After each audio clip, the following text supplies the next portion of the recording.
When I was 3 years old, I was standing in line at a grocery store, and a gentleman in front of us turned around and said what a pretty little girl I was. And my comment was, "No, I'm not. I'm adopted."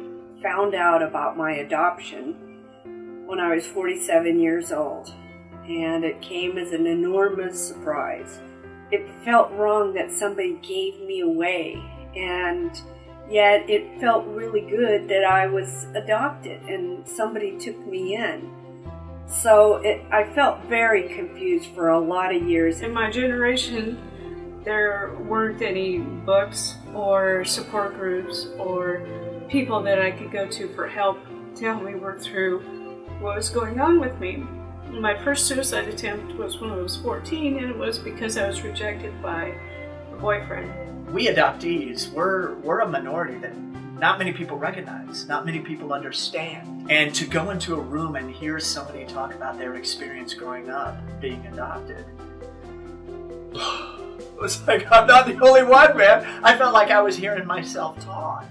When an adoptee decides to search, and how scary and how painful that is that the resources and the information are there to help them along the way. Had it not been for the Celia Center, I probably wouldn't be here today, because I felt very lonely and very sad and very, very lost. I wish that the Celia Center could provide a place that will benefit foster youth and adoptees to feel comfortable and have people who have walked through the system and been in their shoes before and know this is what you need, this is what you need to do, these are the schools, these are the necessities of life, and show you are not alone. When I started first going to these Adopt Salon support groups, I loved hearing from the birth mothers, because I now understand more my mother's point of view when she put me up for adoption.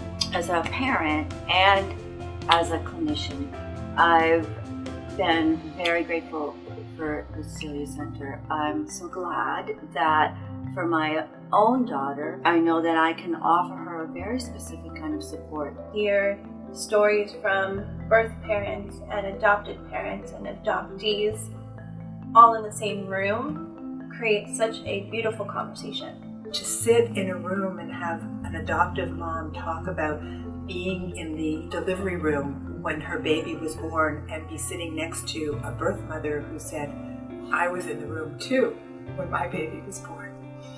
That connects us, and that love and that support is just so important. This is the place that understands who you are, the trials and tribulations, the sense of abandonment. They heal that place, those dark holes in your life.